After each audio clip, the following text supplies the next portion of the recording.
ಆತ್ಮಕ್ಕೆ ದೇವಜ್ಞಾನವು ಪವಿತ್ರ ಸೌಂದರ್ಯ ನೀಡುವವು, ಸತ್ಯಾತ್ಮ ಪದವಿ ನೀಡುವವು, ನಿತ್ಯತ್ವದವರಂತೆ ಮಾಡುವವು, ಪ್ರತಿಕ್ಷಣ ಆರಾಧಿಸಿ ದೇವಲೋಕ ಸೇರಿ ಧನ್ಯರಾಗುವ.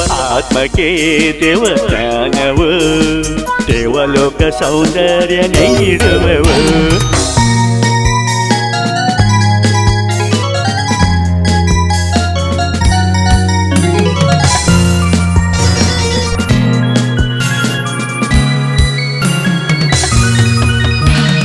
ಧರ್ಮವು ಮೃತ್ಯುವಿನಿಂದ ರಕ್ಷಣೆ ಮಾಡುವವು. ಹಾಲೆಲೂಯ. ಜ್ಞಾನವ ನಂಬಿ ಬಳಲು ನಮಗೆ ಅವಮಾನ ಆಗಲಾರದು. ಮೌನದ ಮತಿವಂತ ನಾವಾಗಲು ಸೋಲಲು ಜಯವಂತರಾಗುವೆವು. ವಿವೇಕದ ಆಶೀರ್ವಾದ ನಮಗಿರಲು ಆತ್ಮಾನಂದವನ್ನು ಹೊಂದುವೆವು. ಈ ಸಂದೇಶ ಅರಿತು ನಾವು ಬಾಳಲು ಆತ್ಮಕ್ಕೆ ಸೋಲು ಎಂದಿಗೂ ಆಗದು. ಕರ್ತನ ಜ್ಞಾನವು ನಿತ್ಯತ್ವ ನೀಡುವುದು, ಪಾಲಿಸಿ ಪಾವನ ಆಗೋಣ. ಆತ್ಮಕ್ಕೆ ದೇವಜ್ಞಾನವು ದೇವಲೋಕ ಸೌಂದರ್ಯ ನೀಡುವವು.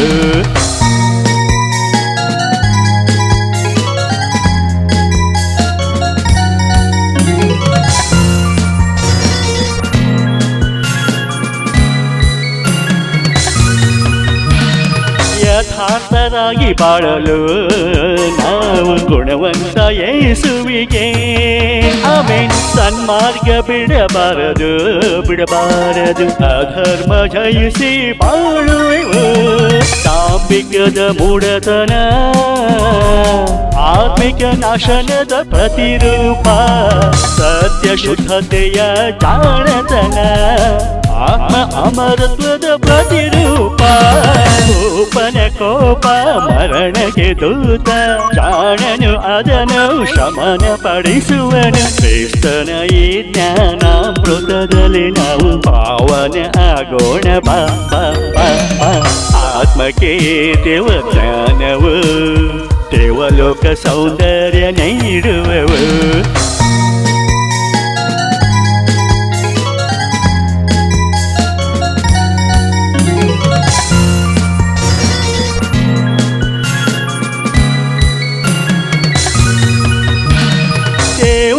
ಜ್ಞಾನದವರು ದೇವಚಿತ್ತ ಪಾಲಿಸುವರು.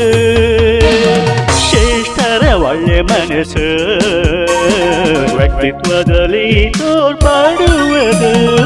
ಆತ್ಮಿಕ ಐಶ್ವರ್ಯದ ಹಸಿವೆಯೇ ಸತ್ಯದ ಬದುಕು. ನಿತ್ಯತ್ವ ನಂಬಿದವರು ದೇವರ ಪರಿಶುದ್ಧ ವ್ಯಕ್ತಿತ್ವ ತೋರುವರು. ಆತ್ಮಿಕ ಜ್ಞಾನ ನಮ್ಮಲ್ಲಿ ಎಷ್ಟಿದೆ, ಇನ್ನಷ್ಟು ಪವಿತ್ರ ಆಗಲು ವಯಸ್ಸಿದೆ. ಕರ್ತನಲ್ಲಿ ಭಯಭಕ್ತಿ ಇರಲು ನಮಗೆ ಅದುವೇ ಆತ್ಮಿಕ ಸನ್ಮಾನವು. ಆತ್ಮಕ್ಕೆ ದೇವಜ್ಞಾನವು ಪವಿತ್ರ ಸೌಂದರ್ಯ ನೀಡುವವು, ಸತ್ಯಾತ್ಮ ಪದವಿ ನೀಡುವವು, ನಿತ್ಯತ್ವದವರಂತೆ ಮಾಡುವವು, ಪ್ರತಿಕ್ಷಣ ಆರಾಧಿಸಿ ದೇವಲೋಕ ಸೇರಿ ಧನ್ಯರಾಗುವ. ಆತ್ಮಕ್ಕೆ ದೇವಜ್ಞಾನವು ದೇವಲೋಕ ಸೌಂದರ್ಯ ನೀಡುವವು.